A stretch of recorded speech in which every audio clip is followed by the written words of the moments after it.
So are the oligarchs here in the United States pushing us towards a civil war because they want to preserve their tax cuts?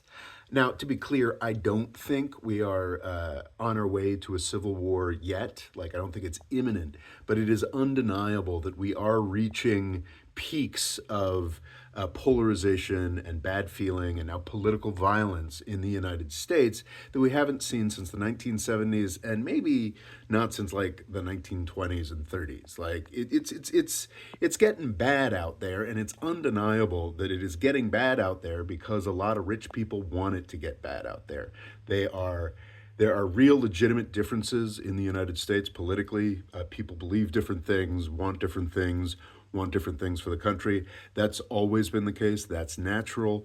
What is different is the way that both ideological sides have oligarchs who are pushing those narratives forward in an extreme way that is making polarization dramatically worse. I'm sure there's elements of that from our history as well, but this is really supercharged by the internet and supercharged by a really basic agenda.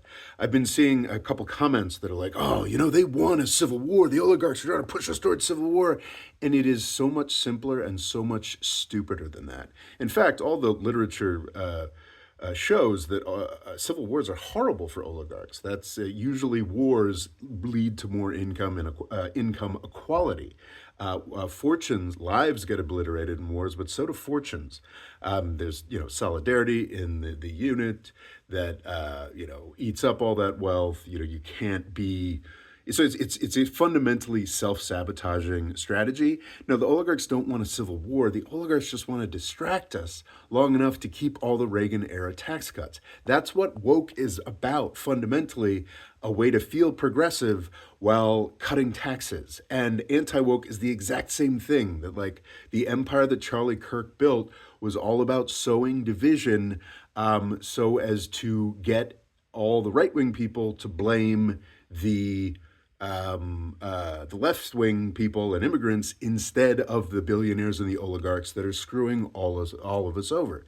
So that's really what's going on here, and it is stupid for everybody, and it's actually suicidal for the oligarchs. Like if they actually successfully pushed the United States in a real disunion, their fortunes would all be obliterated. But they don't think that they're actually doing that. They don't understand how irresponsible what they're doing actually is in the long run. They just think they're, having fun, pulling the levers and making sure that nobody raises their taxes again, which they've managed to do very successfully for like 12 years now.